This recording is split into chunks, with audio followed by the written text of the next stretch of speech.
Hello students, good morning.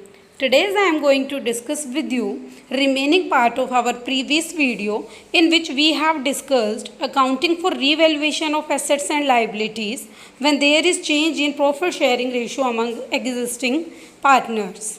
Clear? In our last video we have discussed the revaluation account and how to calculate the sacrifice or gain ratio.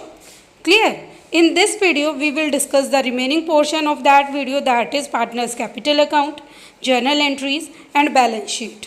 Start करते हैं आज की video. देखिए, journal entry कर दीजिए. Gain किसने किया? A ने. तो gain debit, A is capital account debit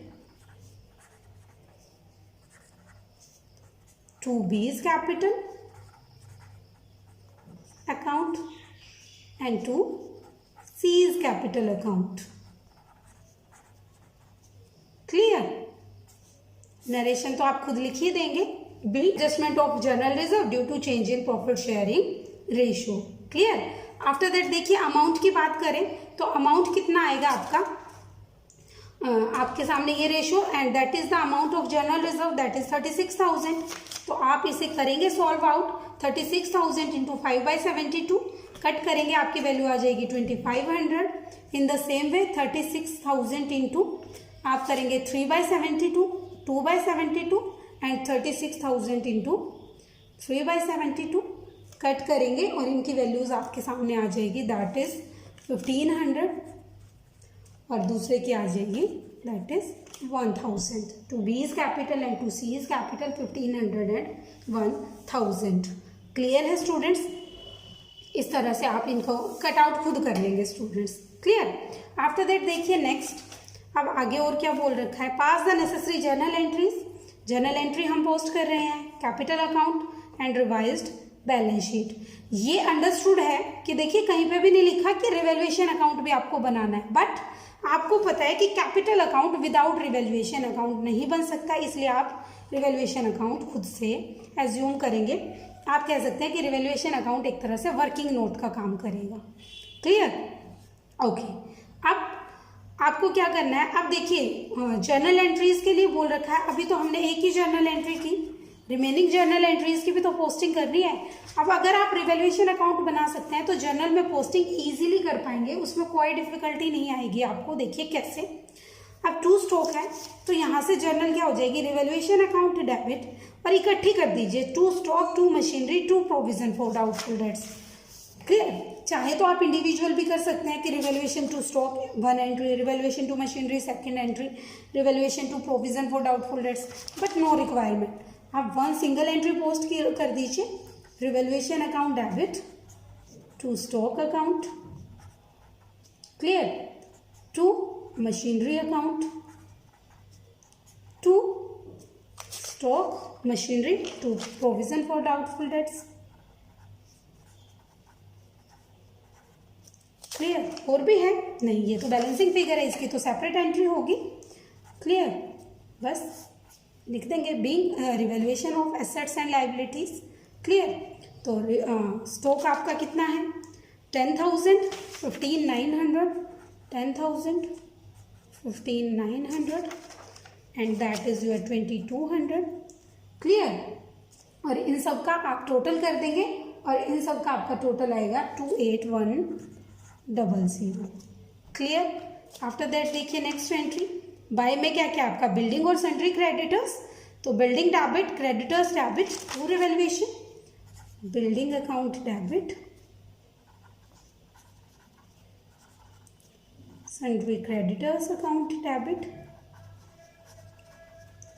to revaluation account. Clear? Amount 40,000, 4,200, 40,000, 2,500 and the total is 42500. Clear? Next and last entry, जो भी आपकी बैलेंसिंग फिगर आई है उसकी और उसकी एंट्री आप क्या करेंगे दैट इज, अब ये क्या एंट्री की, to profit transfer to partners capital account.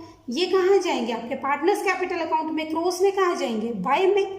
क्या लिखेंगे आप, बाय रिवैल्यूएशन अकाउंट. क्यों? क्योंकि रिवैल्यूएशन अकाउंट से आए हैं तो एंट्री क्या बन गई, revaluation account debit. Clear. True किस किस को मिली है, A B and C. To A is capital, to B is capital account and to C is capital account. Clear. बस अमाउंट लिख दीजिए 5400, 5400 and 3600 and what about total, that is 14400। Clear.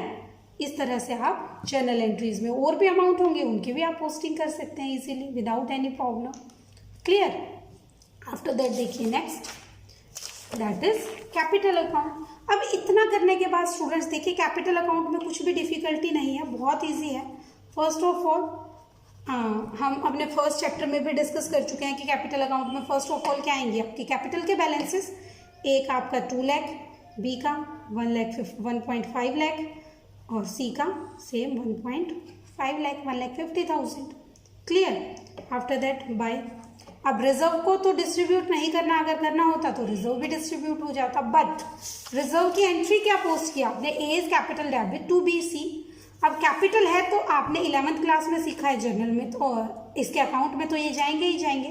कैसे करेंगे, by A is capital to B and C capital, by A is capital account and to B is capital and to C is capital account. Clear. अब by A करके आप ए में तो डाल नहीं सकते, किस में डालेंगे, बी और सी में। क्लियर।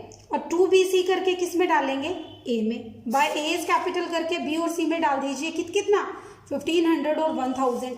देखिए स्टूडेंट्स आप 11th क्लास में लेजर में सीख चुके हैं ये बात कि बाय ए इज कैपिटल करके अमाउंट किसके में आएंगे, बी और सी।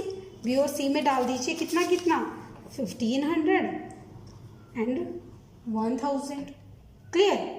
टू बी सी करके किस में आएगा, ए में, तो 1500 and that is your 1000। Clear. बस और तो कोई आइटम मुझे दिख नहीं रही कि आप उसे कैपिटल अकाउंट में डाल दें। कैपिटल अकाउंट के तो यही थे। अब इसमें कहीं पे कोई कैपिटल नहीं कि आप कैपिटल अकाउंट में डालें, इसमें भी नहीं है, इसमें था और इस एंट्री में था। इन दोनों की पोस्टिंग, सॉरी इसकी पोस्टिंग रह गई रिवैल्यूएशन अकाउंट। इसमें भी तो 2 ए बी कैपिटल है तो इसकी भी पोस्टिंग कर दीजिए by revaluation account. Clear. 54, 54 and 3600, 5400, 5400 and 3600। ये तो आप जानते हैं स्टूडेंट्स, 11th क्लास में सीख चुके हैं आप लेजर में कि रिवैल्यूएशन अकाउंट, पार्टनर्स के कैपिटल अकाउंट क्या हुए हैं, क्रेडिट। तो क्रेडिट है तो क्रेडिट साइड में ही आएगा। अब कैपिटल अकाउंट में कैपिटल नहीं लिख सकते इसलिए आपने क्या लिख दिया, रिवैल्यूएशन अकाउंट। क्लियर है। तो बस कर दीजिए टोटल कैपिटल अकाउंट आपका कंप्लीट। अब आपका यहाँ पे क्वेश्चन हो सकता है कि आप वैसे तो बोल रहे हो कि कैपिटल अकाउंट में कैपिटल नहीं लिख सकते, स्टिल आपने लिखा बाय एज कैपिटल। ये जैसे आपने 11th क्लास में कॉन्ट्रा एंट्री सीखी थी कि वो एक्सेप्शन था, उसमें आप लिख सकते थे कैश बुक में कैश अकाउंट, कैश का नेम और बैंक का नेम। इसी तरह से आप इसे एज लाइक कॉन्ट्रा एंट्री मान सकते हैं। इसके अलावा आप किसी का भी कैपिटल अकाउंट, आप कैपिटल अकाउंट में नाम नहीं लिख सकते। क्लियर। तो बस कर दीजिए टोटल। ये क्या हो गया आपका 2,05,400, 20500। क्लियर। आफ्टर दैट सेकेंड का कितना हो गया आपका 156,900। क्लियर। 1.5 लाख, 1500, 5400। आप इन सबको टोटल करेंगे तो आ जाएगा आपका 156,900। क्लियर। एंड थर्ड वन इसका आप टोटल करेंगे तो इसका आ जाएगा 154,900। क्लियर। 154,600, सॉरी। क्लियर। बस बैलेंसिंग फिगर निकाल दीजिए। टू बैलेंस कैरेट डाउन, नीचे तो आप सेम लिख देंगे 205,400, 156,900 and that is 154,600। Clear. Balancing figure आप फाइंड आउट करेंगे तो 202,900 ए की, बी की आपकी आ जाएगी 156,900 और सी की आपकी आ जाएगी 154,600। क्लियर। ये आपका capital account. Clear. After that last that is balance sheet. अब बैलेंस शीट टॉपिक क्या था, when they want to when revised values are to be recorded in the books of accounts, means वो revised values को record करना चाहते हैं। अब करना चाहते हैं तो कैसे होगा, देखिए फर्स्ट ऑफ ऑल क्या गिवन है आपको, cash at bank, bank balance में तो कोई चेंज नहीं हुआ, ना एडिशन हुआ ना विड्रॉल हुआ, तो in that case cash at bank आप कितना लिख देंगे, as it is 37,000। Clear. After that देखिए नेक्स्ट, कैश आपने 37,000 लिख दिया, उसके बाद आपको क्या गिवन है, डेटर्स का बैलेंस गिवन है। डेटर्स कितने के आपके 44,000। अब प्रोविजन बना था, और प्रोविजन क्या होता है डेटर्स में से माइनस। क्लियर। और प्रोविजन कितने का बना था डेटर पे, दैट इज 2200। माइनस कर दीजिए, माइनस करेंगे तो आपका आ जाएगा 41800। क्लियर। आफ्टर दैट स्टॉक, अब स्टॉक कितना 1,20,000, 10,000 से वैल्यू डिक्रीज हुई थी तो आपका कितना क्या रह गया था, 1,10,000। आफ्टर दैट मशीनरी 5900, और मशीनरी के बारे में क्या हुआ था, मशीनरी का decrease in value, 10% value decrease हुई थी, लेस करके आप लिखेंगे तो आपकी मशीन की वैल्यू आ जाएगी 143,100। क्या किया है मैंने, 1,59,000 में से आपने माइनस कर दिया 15,900। क्लियर। तो वैल्यू आई आपकी 143,100। Clear.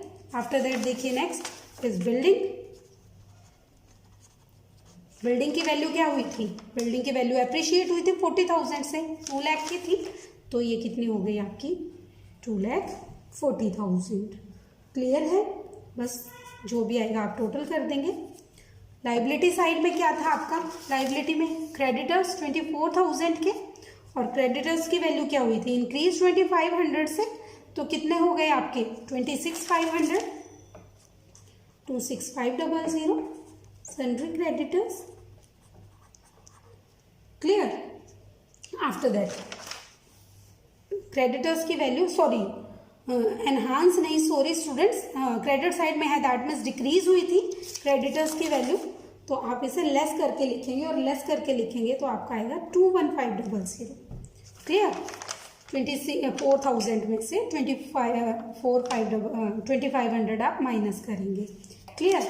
After that general reserve, general reserve की तो ऑलरेडी पोस्टिंग आप कर चुके, बट क्या बोल रखा है कि रिवाइज्ड वैल्यूज को रिकॉर्ड नहीं करना और जनरल रिजर्व को डिस्ट्रीब्यूट नहीं करना।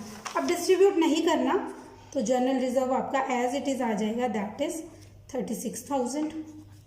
ये सन्ड्री क्रेडिटर्स 21500, जनरल रिजर्व आप एज इट इज लिख देंगे। क्यों, क्योंकि देखिए क्वेश्चन में बोला गया है do not however want to distribute the general reserve, वो उसको डिस्ट्रीब्यूट नहीं करेंगे, नहीं करेंगे दैट मीन्स यहाँ पे ही रहेगा एज इट इज। हाँ, लेकिन पार्टनर्स के कैपिटल अकाउंट क्रेडिट हो जाएंगे, बट उनको डिस्ट्रीब्यूट नहीं किया जाएगा, अभी एज इट इज ऑर्गेनाइजेशन में वो रिजर्व रहेंगे, तो आप यूँ कहीं जनरल रिजर्व लिख देंगे 36,000। क्लियर। बस आफ्टर दैट तो बस last capital account A B and C, तीनों के कैपिटल अकाउंट के बैलेंसेस आपके कितने आए हैं, 202900, 202900, बी का 156900 एंड सी का 154600। क्लियर। आप तीनों को टोटल कर दीजिए, आपका आ जाएगा 514400। क्लियर। आप इनका टोटल करेंगे, टोटल आएगा आपका 571900, 571900। अगर आपका टोटल मैच आउट हो जाता है that means your question is right, और अगर आपका मैच आउट नहीं होता है दैट मीन्स क्वेश्चन में कहीं ना कहीं कोई प्रॉब्लम है, आप उसे एक बार क्रॉस चेक कर सकते हैं। क्लियर है स्टूडेंट्स। तो देखिए क्या क्या बनाया मैंने, revaluation account, partners capital account, balance sheet and journal entries के बारे में अगर पूछा जाए तो आप बता देंगे, अगर नहीं पूछा जाए तो जर्नल एंट्रीज की कोई रिक्वायरमेंट नहीं होती। तो आई थिंक क्लियर होगा स्टूडेंट्स आपको। क्या बताया मैंने आज आपको, when revised value are to be recorded in the books of accounts, तो आप revaluation of assets and liabilities का क्या ट्रीटमेंट करेंगे if there is change in profit sharing ratio among existing partners. तो क्लियर है स्टूडेंट्स, तो मिलते हैं जल्द ही एक नई वीडियो में with new topic that is when revised values are not to be recorded in the books of accounts. Clear? तब तक के लिए अगर आपको इस टॉपिक में कोई भी क्वेरी है, is there any query, then please paste it in the comment box so that I can check and respond accordingly. So students, thank you and have a nice day. Bye bye.